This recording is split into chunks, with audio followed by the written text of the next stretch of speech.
Abramos, irmãos, a palavra de Deus na primeira carta de Paulo aos Tessalonicenses, capítulo 4. Damos as boas-vindas àqueles que estão conosco nessa noite, aqueles que nos visitam em particular.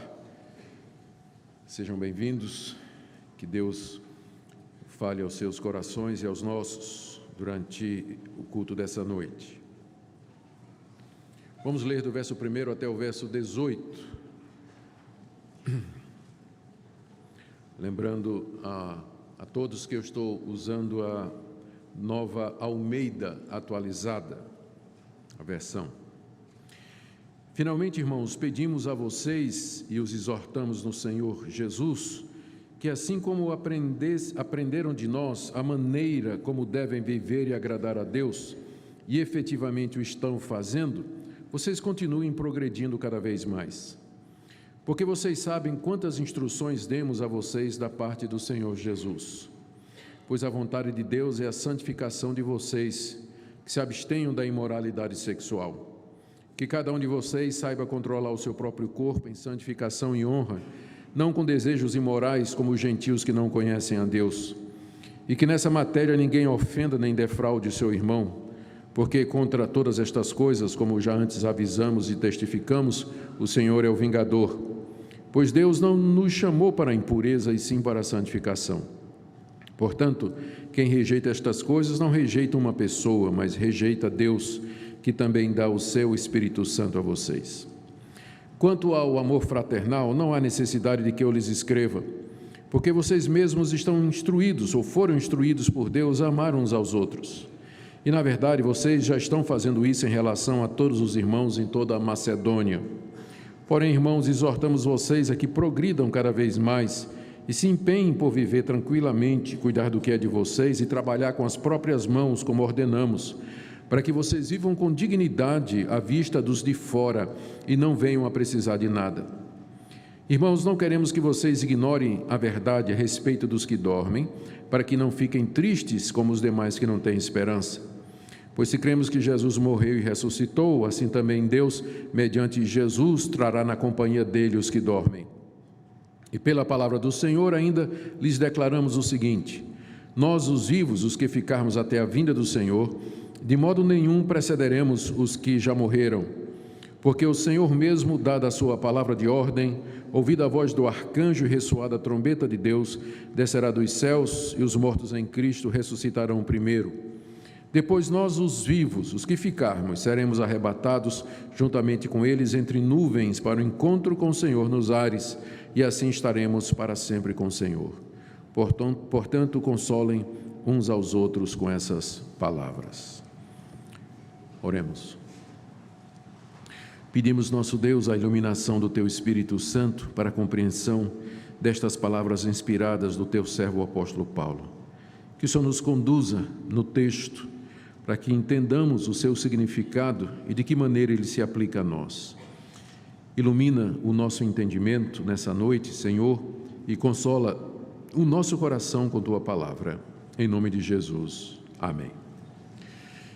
Meus irmãos, na mensagem anterior nós vimos a explicação que Paulo deu aos crentes de Tessalônica sobre os motivos pelos quais ele ainda não havia retornado à cidade para revê-los e cuidar deles.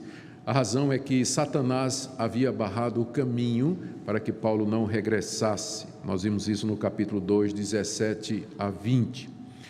Depois nós vimos que Paulo explica que foi exatamente porque ele não podia voltar que ele enviou Timóteo para ter notícia dos irmãos, porque ele não aguentava mais esperar notícias lá da igreja de Tessalônica, e ele tinha medo que fossem provados pelo diabo.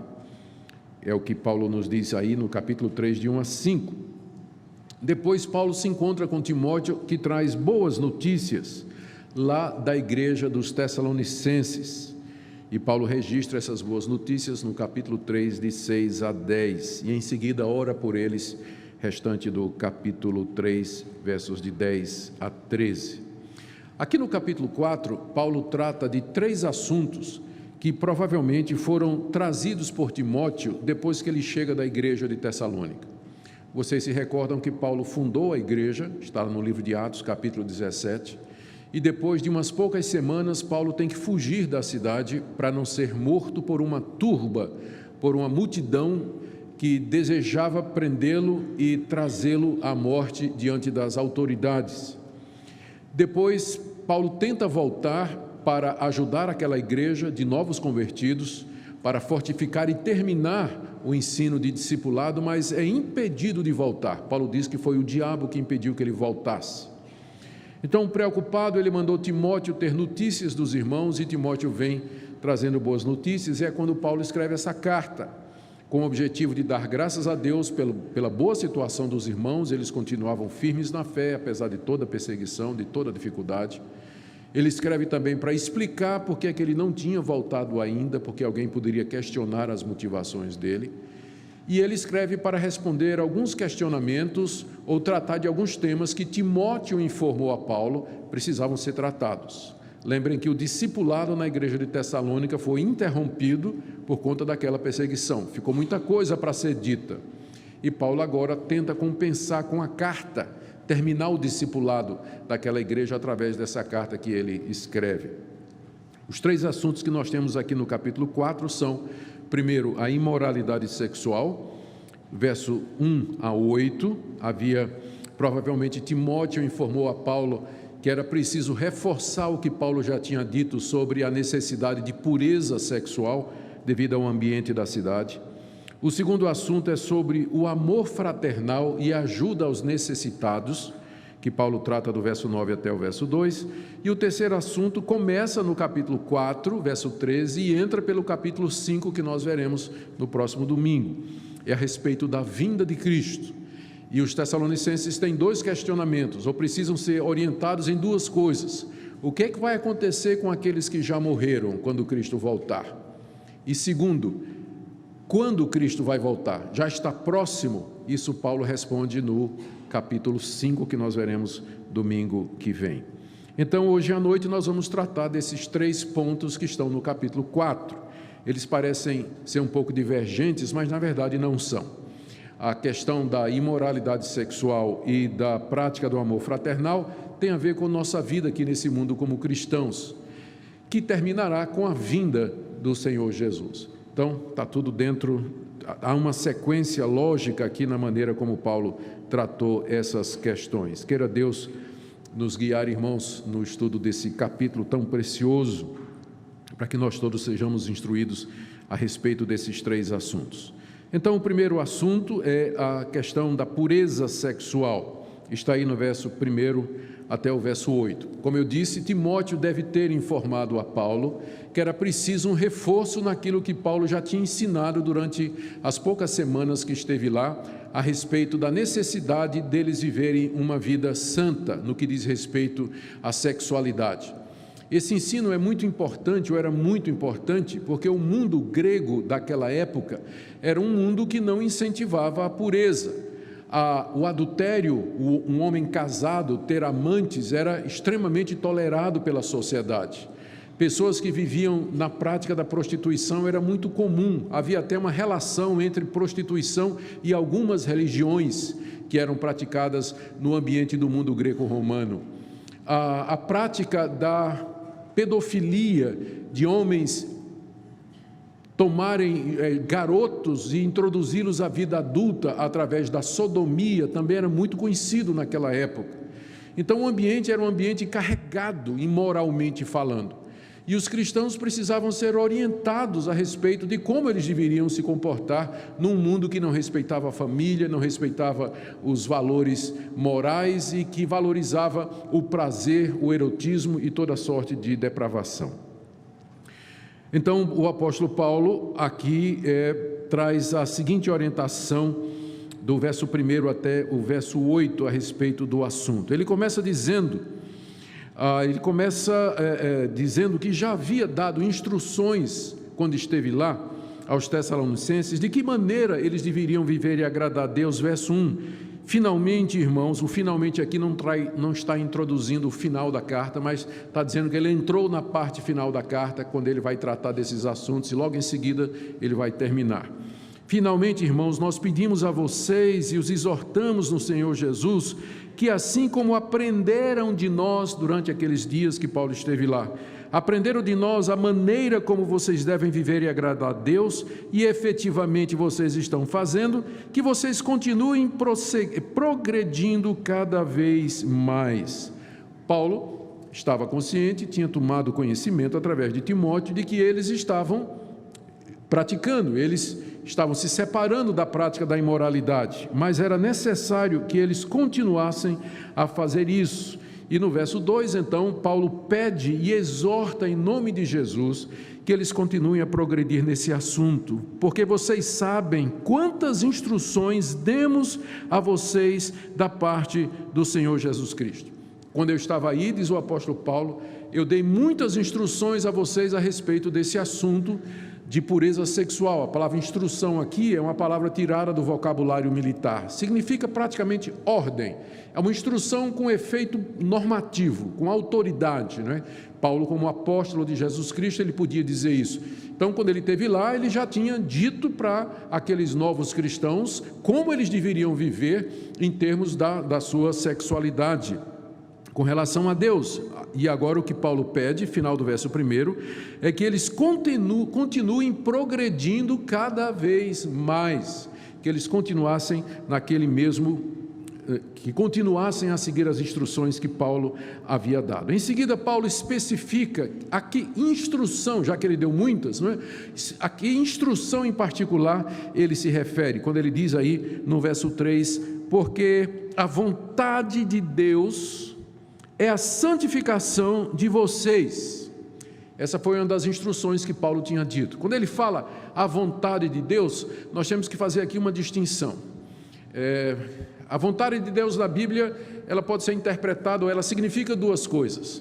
Primeiro, aquela vontade secreta de Deus que nenhum de nós sabe, pela qual ele dirige a história e a providência, do tipo assim, eu não sei qual é a vontade de Deus para mim amanhã, se eu vou estar vivo, se eu vou almoçar, se eu vou comer num restaurante ou se eu vou comer em casa, eu não sei qual é a vontade de Deus para mim amanhã, se eu tomo uma decisão a respeito de um amigo, sim ou não, eu não sei o que é que Deus tem reservado para mim amanhã. Então essa é a vontade secreta de Deus, que a gente não conhece, porque não foi revelada, e pela qual Deus dirige a vida de cada um de nós, e é por isso que a gente tem que viver na dependência dEle, porque a gente não sabe o que é que Ele tem preparado para nós amanhã. Qual é a vontade de Deus para mim amanhã? Eu não sei.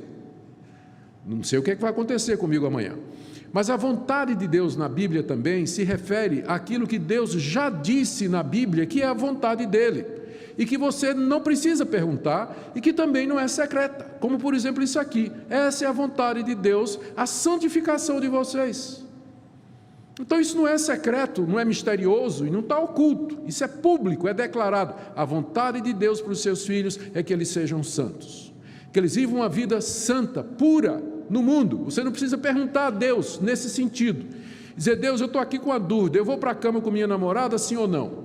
Qual é a tua vontade? Deus não tem uma vontade específica, misteriosa, particular para você nesse sentido, Ele tem a vontade geral dEle que governa todos os casos, e a resposta é não. A resposta é não. Deus, eu sou casado, mas eu estou gostando de uma outra mulher. Qual é a tua vontade para mim nesse caso? Você não precisa perguntar a Deus qual é a vontade dEle nesse caso, porque a vontade dEle é essa, não adulterarás. Está revelado na Escritura. Deus, eu estou numa situação aqui, talvez eu tenha que mentir para um amigo para resolver um problema. O que é que o senhor acha? Qual é a sua vontade? O senhor quer que eu minta, sim ou não? Você não precisa perguntar isso a Deus, porque a resposta dele é, não darás falso testemunho. É pública, é notória, é conhecida.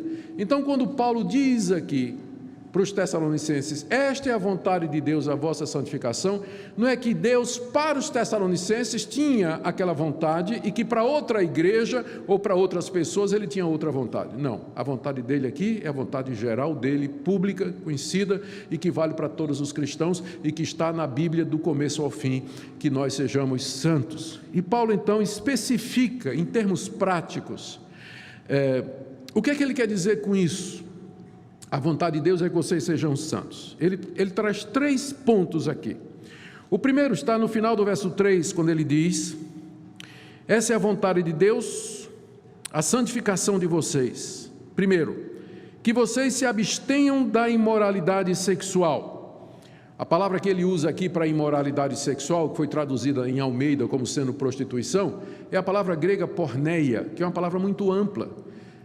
De onde vem a palavra pornografia, ou toda aquela coleção de palavras que tem essa raiz e que denota aquilo que vocês sabem, não é? A pornografia, a pornofonia, pornográfico e por aí vai. Então essa é a palavra que está aqui. A vontade de Deus é que vocês se abstenham da porneia. A porneia significa todo tipo de relação sexual ilícita. Prostituição, que é sexo por dinheiro. Adultério, que é você ter sexo fora do casamento. Ou fornicação, que é sexo feito por duas pessoas que não são casadas uma com a outra. Tudo isso cai debaixo do tema porneia, ou imoralidade sexual. Ou seja, qualquer relacionamento sexual fora do casamento hetero e monogâmico que Deus determinou é considerado na Bíblia como porneia. Então, vocês se abstenham de toda porneia, diz o apóstolo Paulo. A porneia era comum, como eu já disse, era comum no mundo greco-romano, onde eles viviam. Segunda coisa que Paulo orienta, ele está desenvolvendo o que ele disse: a vontade de Deus é essa, a vossa santificação. Primeiro, abstinência da porneia, não pratica nenhum tipo de porneia, que eu já expliquei o que é. Segunda coisa, que vocês controlem o corpo de vocês em santificação e honra, versos 4 e 5, que cada um de vocês saiba controlar o próprio corpo em santificação e honra, ou seja, que vocês controlem os desejos e as paixões sexuais que nascem dentro de você. Essas paixões e esses desejos sexuais, eles não são errados em si, porque Deus nos criou seres com sexo, não é? Nós somos homens e somos mulheres, nós temos desejos e vontade sexual. Então, o desejo e a vontade em si não é pecaminoso. Pecaminoso, o que é errado, que a Bíblia condena, é você expressar e satisfazer esses desejos com a pessoa errada, no momento errado e da maneira errada.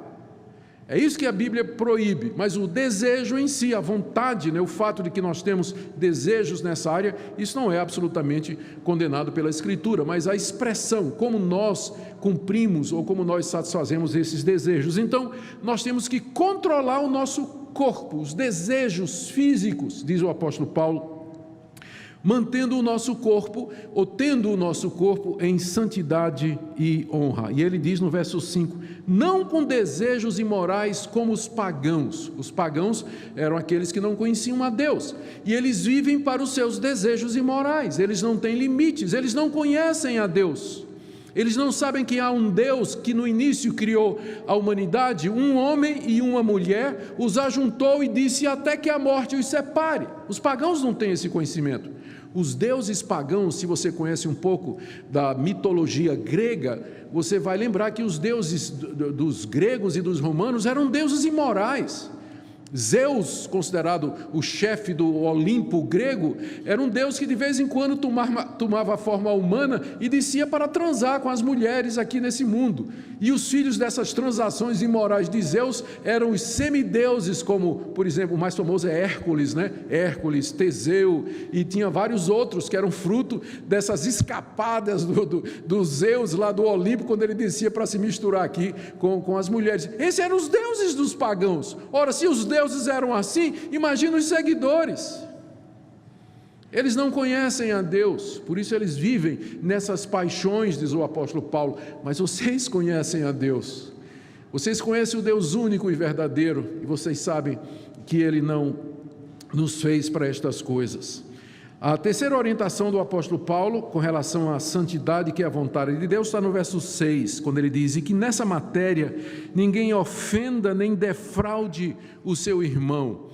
Nessa matéria que ninguém ofenda nem defraude o seu irmão. Defraudar é você se apropriar de maneira ilegítima de alguma coisa que não lhe pertence. Talvez o que Paulo esteja querendo dizer aqui é que você não crie expectativa em um irmão ou uma irmã que você não pode suprir. Eu fico pensando, por exemplo, naqueles namoros mais avançados, não é?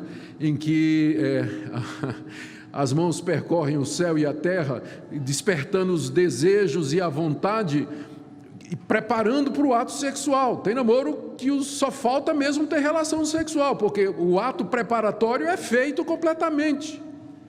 E o resultado é que cada um vai para casa se masturbar, não é? Para poder terminar ou aliviar a tensão. Então cria, vocês desculpem a franqueza, mas se eu não falar com franqueza com vocês, quem vai?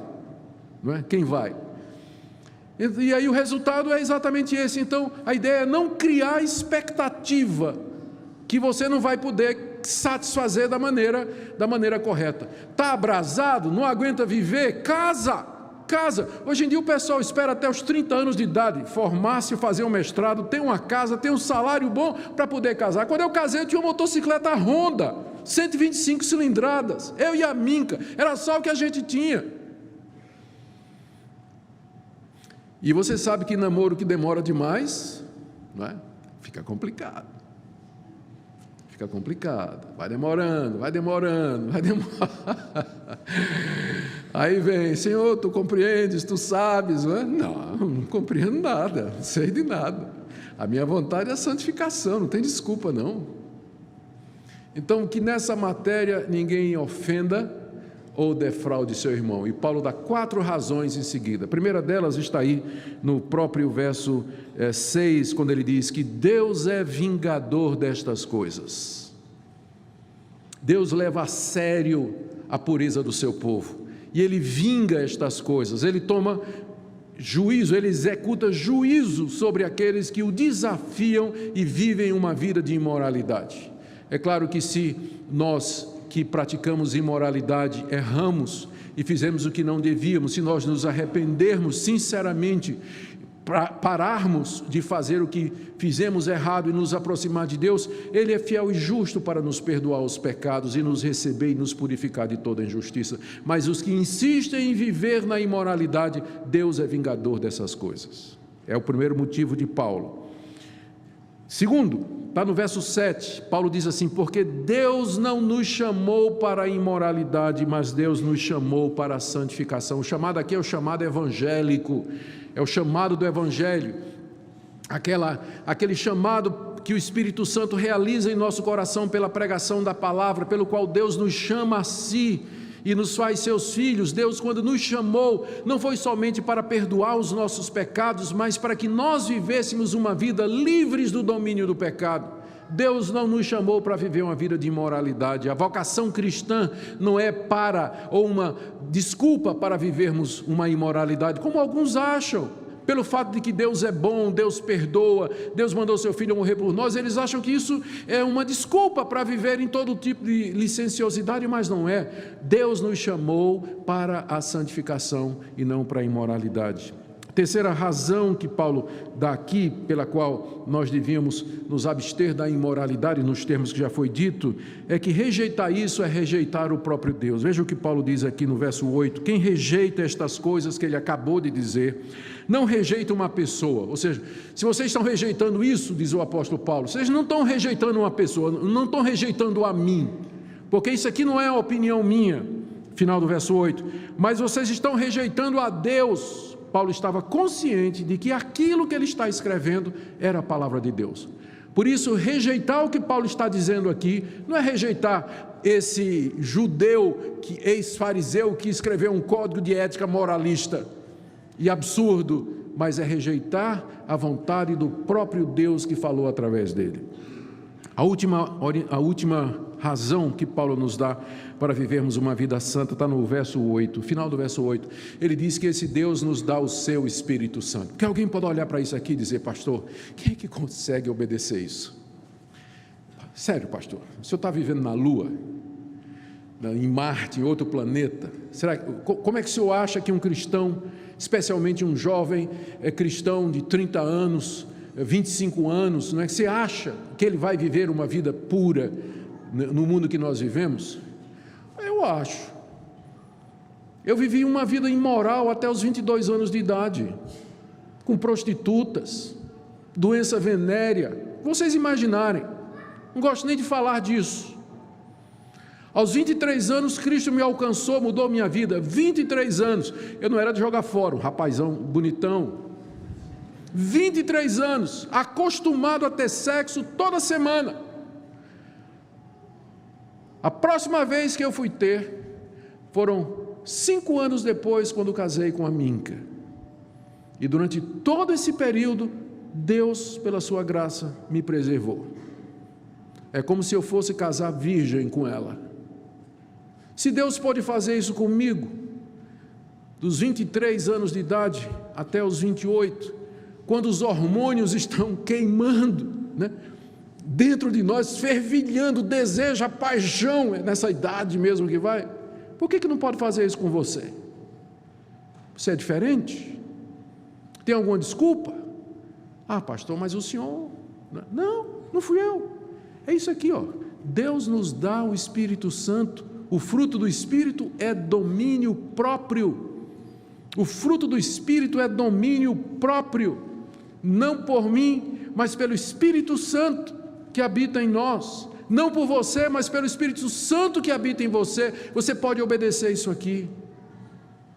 Você pode sim viver uma vida de pureza, uma vida de santidade e de abstinência, esperar aquele momento em que Deus vai lhe dar em casamento, que você vai encontrar a pessoa certa, você vai casar e aí então vai desfrutar com alegria e legalidade diante de Deus da bênção que são as relações sexuais. Essa é a orientação que Paulo dá aos Tessalonicenses com relação àquele assunto. E rejeitar estas coisas não é rejeitar uma pessoa, mas é rejeitar o próprio Deus, porque esta é a palavra dele e a vontade dele para nós até o dia de hoje. A segunda orientação que Paulo sente que precisa dar aos Tessalonicenses, e essa na verdade os próprios Tessalonicenses pediram que Paulo escrevesse a respeito disso, é sobre a prática do amor fraternal. Está aí do verso 9 até o verso 12. Eles haviam, como eu dito, pedido a Paulo alguma coisa, verso 9, veja comigo, olha: quanto ao amor fraterno, não há necessidade de que eu lhes escreva. Se Paulo está dizendo isso, é porque Timóteo disse, eles pediram para você escrever alguma coisa para eles a respeito do amor fraternal. Paulo disse, não preciso escrever. Por 2 motivos. Primeiro motivo, ele dá aí no final do verso 9. Primeiro, vocês mesmos já foram instruídos por Deus a amar uns aos outros. Ao que Paulo se refere aqui? Provavelmente ao fato de que o Espírito Santo de Deus, que habita no coração dos Tessalonicenses, já havia ensinado para eles que amar é aquilo que Deus requer de nós. Ou seja, o Espírito Santo já os havia conduzido. Outra possibilidade é que Paulo está se referindo ao fato de que quando ele esteve lá, ele já havia ensinado isso e que suas palavras eram palavras que foram ditas pelo Espírito Santo. Então eles, os Tessalonicenses, já haviam sido instruídos por Deus, através de Paulo, a respeito desse assunto. E Paulo achava que talvez não houvesse mais necessidade de acrescentar alguma coisa sobre o amor fraternal, o amor entre irmãos, especialmente no que diz respeito à ajuda financeira, como a gente vai ver mais adiante. O outro motivo, Paulo diz, que ele não sente necessidade de escrever sobre esse assunto, é porque, verso 10, na verdade, vocês já estão praticando isso, vocês já fazem isso com relação aos irmãos da Macedônia. Timóteo havia informado a Paulo que aqueles novos convertidos, cheios de amor, de zelo, eles estavam compartilhando os seus bens, estavam ajudando aqueles irmãos necessitados, inclusive grupos, gente das igrejas lá de Tessalônica, que não tinham meios de sobrevivência. Então aqueles irmãos que tinham mais posse já estavam fazendo isso. Então Paulo, informado do fato, ele diz, não tem necessidade de escrever, não é? Vocês já sabem, eu já preguei isso para vocês, e vocês já estão praticando o amor fraternal. Mas, né, sempre a gente precisa aprender mais alguma coisa. Paulo sente a necessidade de acrescentar alguns pontos relacionados com isso. E esses pontos estão aí do verso 4, final do verso 10 em diante. Porém, irmãos, o porém aqui, né, introduz isso. Eu não preciso escrever porque vocês já sabem, estão praticando. Porém, né, aí ele diz, Primeiro, 4 coisas. Exortamos vocês a que progridam cada vez mais. Vocês já estão fazendo, mas progridam. A vida cristã é um progresso. Ninguém nunca chegou lá completamente, nem vai chegar. É uma situação em que nós crescemos, evoluímos, biblicamente falando, vou usar a palavra evoluir no sentido correto, tá, gente? Eu vou trocar. Nós prosseguimos, nós crescemos cada vez mais, cada dia mais na estatura de Jesus Cristo. Então é um processo inacabado, constante, contínuo, em que o cristão vai sendo transformado cada vez mais, aprendendo mais a respeito de Deus. Eu tenho 37 anos de cristão e eu ainda todo dia estou aprendendo alguma coisa nova, alguma nuance, algum aspecto novo, e eu me maravilho com a profundidade da riqueza do conhecimento de Deus e da sua criação e as pessoas e tudo mais. Paulo diz então, eu acho que ele queria dizer, o fato de que eu sei que vocês estão praticando isso e que eu já ensinei para vocês, não quer dizer que parou, né? Vocês progridam, não é? Cresçam nessa questão do amor fraternal. Essa é a primeira orientação. A segunda, está no verso 11, que vocês se empenhem por viver tranquilamente. Se empenhem, se esforcem para viver em paz uns com os outros. Como é bom, não é? Na vida da igreja, esse tipo de coisa.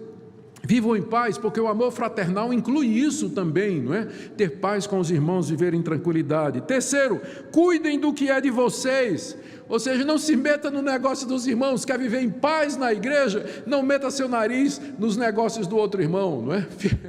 Cuida do que é teu, não é? Cuida da sua vida, em vez de ficar no Facebook, nas mídias sociais, cuidando da vida dos outros, não é? Cuida da tua vida.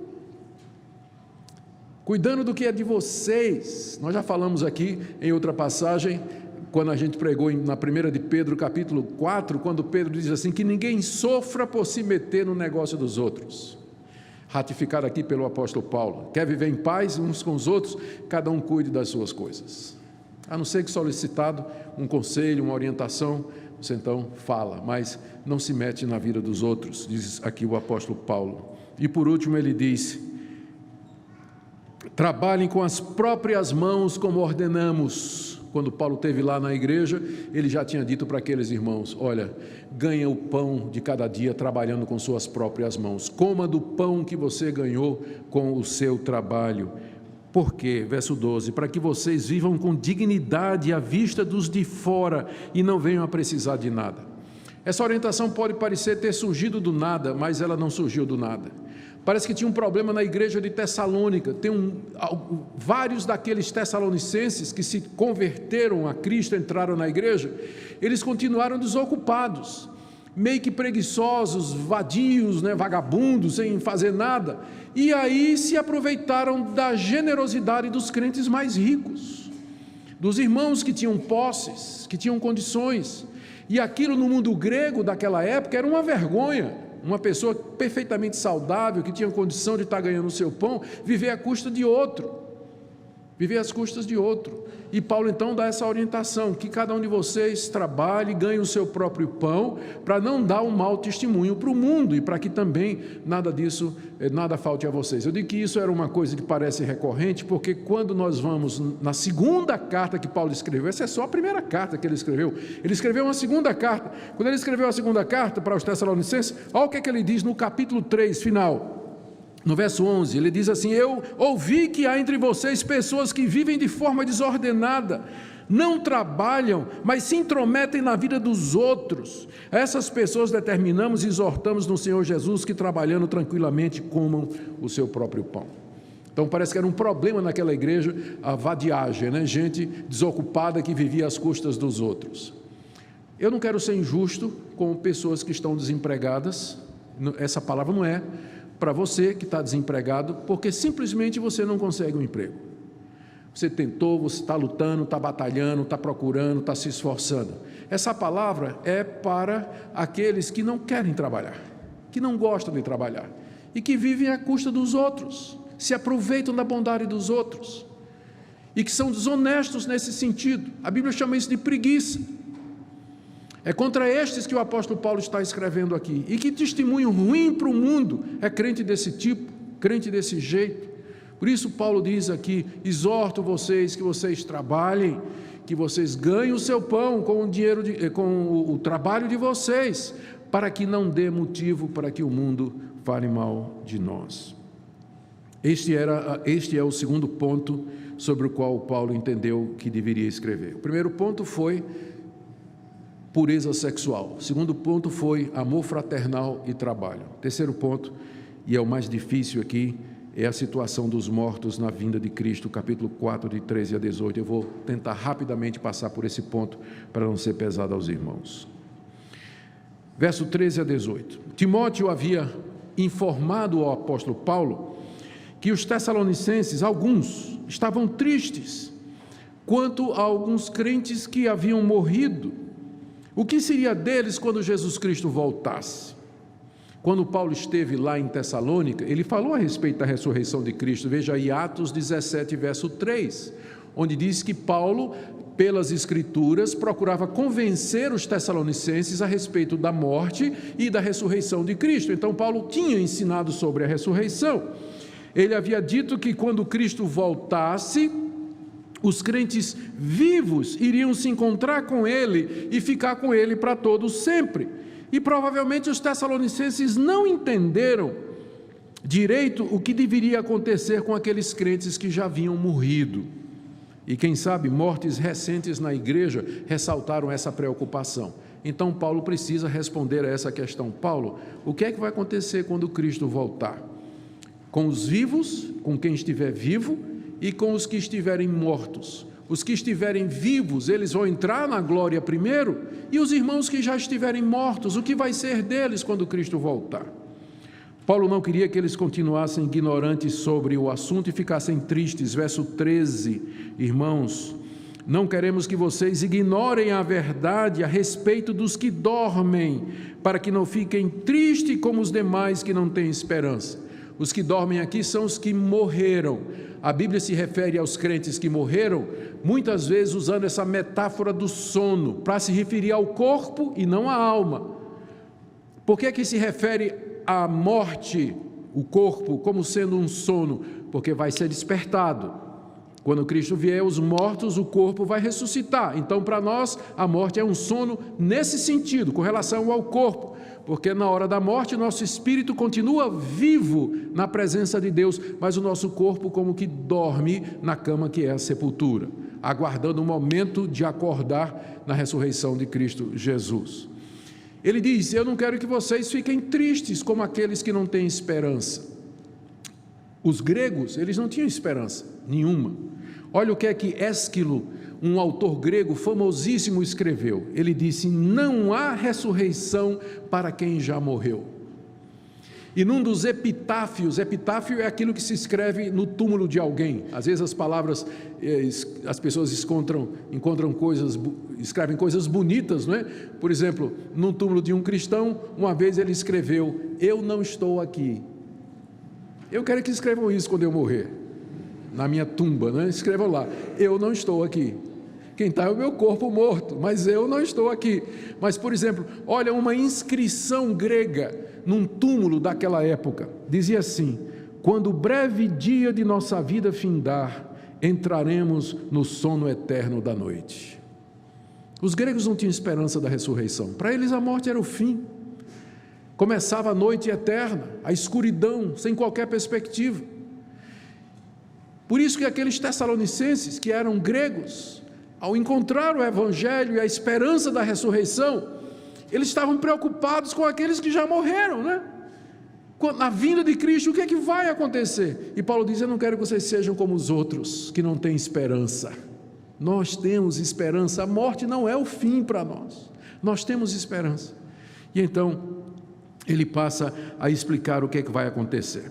Vamos ver aqui se a gente consegue seguir a sequência do ensino de Paulo. Primeiro ele diz, o que ele já tinha ensinado, verso 14, se cremos que Jesus morreu e ressuscitou, e nós cremos, poderia ser traduzido, já que cremos que Jesus morreu e ressuscitou, já que cremos que Jesus ressuscitou, nós cremos que Deus, mediante Jesus, trará na companhia dele os que dormem, ou seja, a ressurreição de Cristo é a base da nossa esperança. Se Deus ressuscitou Jesus Cristo, Ele também vai ressuscitar os que são seus na sua vinda. Essa é a nossa expectativa e essa é a base da nossa esperança. Mas em que ordem isso vai acontecer? Ele começa a dizer a sequência a partir do verso 15. Eu vou tentar aqui resumir para vocês. A sequência que Paulo diz que ele recebeu através de uma revelação, veja só o verso 16, verso 15. E pela palavra do Senhor, deve ter sido uma revelação que Jesus Cristo deu ao apóstolo Paulo, porque só Paulo tem essa explicação aqui em toda a Bíblia. E pela palavra do Senhor, ainda declaramos o seguinte. Aí ele diz a sequência que eu fiz o resumo aqui para ficar fácil. Primeiro, o Senhor Jesus, na hora que ele for voltar, ele dará a palavra de ordem. Nós não sabemos se vai ser uma voz mundial, ou se o Senhor Jesus aparecerá em glória nas nuvens e ele vai dar a ordem. Como ele disse a Lázaro na entrada do túmulo: vem. E Lázaro saiu. Então o Senhor Jesus vai aparecer e vai dar a ordem. O arcanjo Miguel, porque é o único arcanjo que é mencionado na Bíblia, tem um livro apócrifo chamado o segundo livro de Esdras, que menciona 7 arcanjos, mas a Bíblia menciona apenas o nome de um, que é o arcanjo Miguel. Está lá em Judas 9, se você quiser ler. Aqui Paulo diz que o arcanjo fará ouvir a sua voz, provavelmente Miguel, que é o arauto de Deus. O arcanjo Miguel, ele vai chamar os mortos em nome de Jesus. E diz ainda Paulo: a trombeta soará. Pense num barulho, né? A voz de comando de Jesus, o arcanjo Miguel, e agora a trombeta de Deus. A trombeta era usada no Antigo Testamento, é o que o pessoal chama de chofar hoje, né? E algumas igrejas até usam chofar para começar o culto. É porque no Antigo Testamento, quando ia ter a assembleia do povo para se encontrar com Deus, tocava-se a trombeta, para poder chamar todo o povo para a reunião, para a assembleia, onde Deus ia estar presente e falar. E agora é a mesma coisa. O anjo talvez seja o próprio arcanjo Miguel, que ele vai soar a trombeta, chamando os mortos, chamando os vivos para o encontro com Jesus Cristo. Diz aí, na sequência, Paulo diz: e Cristo descerá dos céus. Oh, que visão gloriosa, né? O som da trombeta, o arcanjo tocando e Cristo descendo dos céus. Aí Paulo diz: em seguida, os mortos em Cristo ressuscitarão primeiro. Primeiro aqui é em relação aos vivos, para se encontrar com Cristo, não é? Antes que eles sejam transformados, vou falar disso em seguida. Mas os mortos em Cristo, aqueles que morreram crendo em Cristo, eles ressuscitarão, eles reviverão, seus corpos adquirirão vida outra vez. E é nesse momento que os seus corpos serão reunidos com a sua alma imortal. Em seguida, verso 17, está tudo no verso 16. No verso 17, Paulo diz: então nós, os que estivermos vivos. Nota que ele diz nós, né? Paulo tinha a expectativa de que isso ia acontecer ainda enquanto ele estava vivo, e faz 2000 anos. Mas isso é a esperança de todo cristão, de toda geração. Nós, os que estivermos vivos. O que é que vai acontecer com os vivos? Seremos arrebatados. A palavra grega para arrebatados é uma palavra que significa agarrado e levado, não é? Vamos ser tomados. Só que, para que isso aconteça, os vivos serão transformados. Eu queria que você lesse comigo agora, porque Paulo não disse tudo aqui, é por isso que ele teve que escrever 2 Tessalonicenses, não é? Escrevendo aos Coríntios, capítulo 15, ele nos diz uma coisa que não disse aos Tessalonicenses. 1 Coríntios, capítulo 15. Ele diz: eis que vou lhes revelar um mistério. Mais uma vez, não é? Coisas que ele recebeu de Deus. Nem todos dormiremos, quer dizer, nem todos morreremos, mas todos seremos transformados. No momento, no abrir e fechar de olhos, ao ressoar da última trombeta, aquela do arcanjo Miguel. A trombeta soará, os mortos ressuscitarão, incorruptíveis, e nós aqui é os vivos, nós seremos transformados.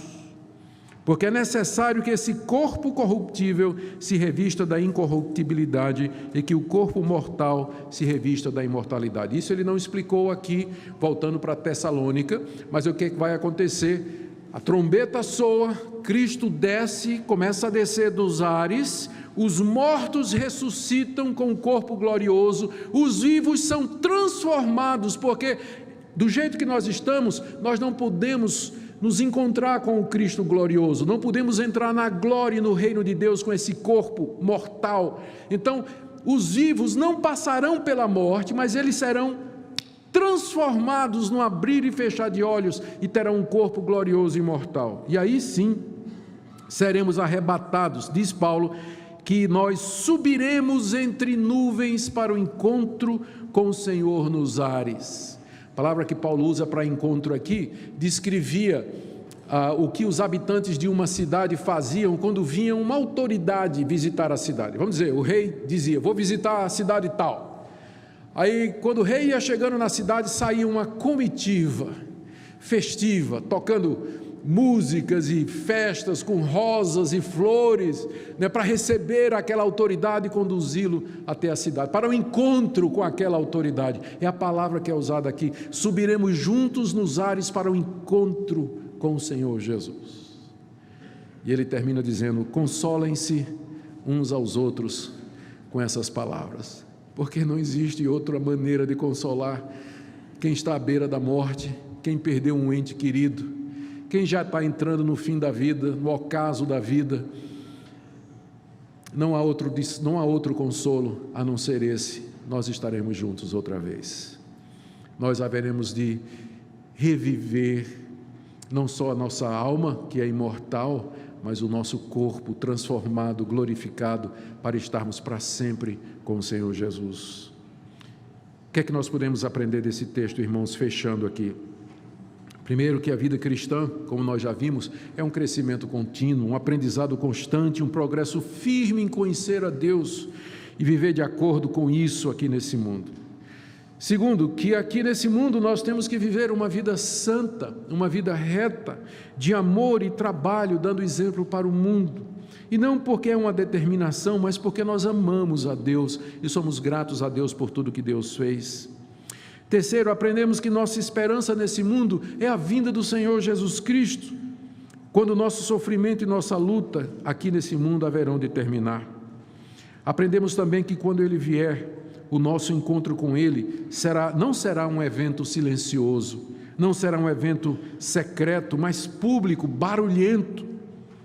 O arrebatamento acontece na vinda pública de Cristo, não numa vinda secreta, com voz de arcanjo, trombeta de Deus.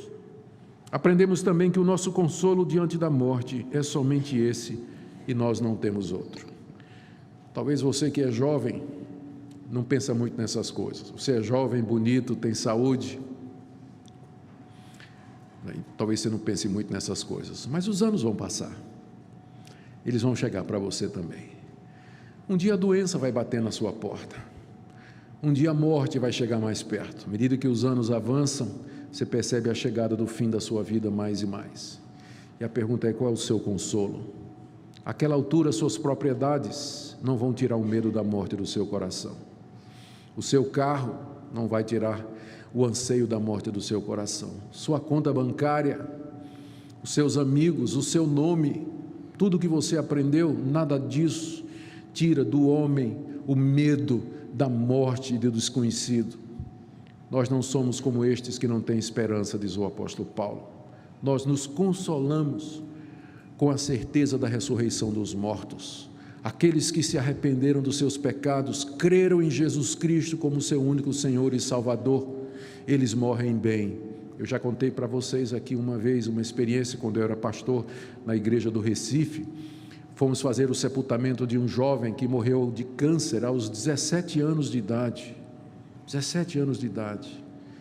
E quando entramos no cemitério carregando o caixão, o nosso povo cantando, louvando a Deus.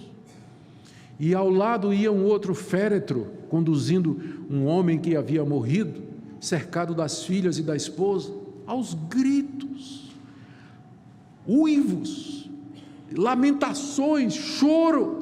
Na hora que o homem foi ser baixado à sepultura, uma filha se agarrou com o caixão, não queria deixar enterrar, foi preciso ser retirado. O desespero de como quem se despede para nunca mais ver.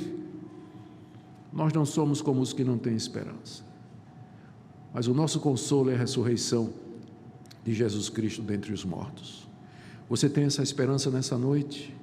Ah, pastor, mas o senhor acabou de falar sobre a necessidade de uma vida pura diante de Deus. Eu posso ter essa esperança? Pode sim.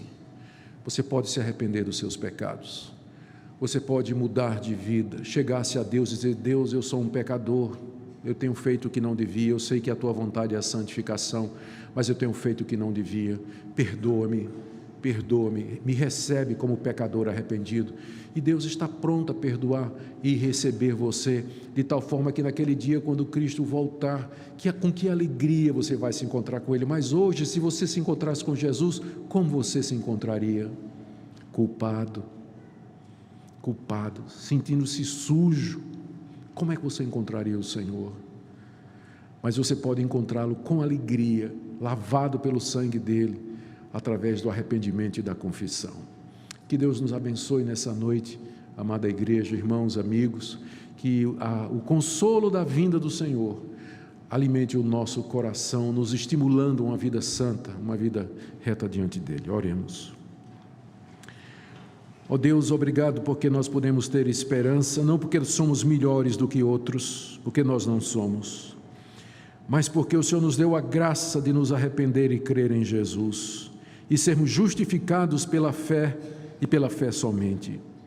Nós pedimos que o Senhor fale ao coração de quem nessa noite está vivendo uma vida de impureza, que o Senhor fale ao coração daqueles que estão vivendo uma vida desperdiçada pela preguiça, e pedimos que o Senhor console aqueles que já veem a morte como uma realidade ou que sofrem pela perda de um ente querido. Nós pedimos que o Senhor nos console com essas palavras, em nome de Jesus. Amém.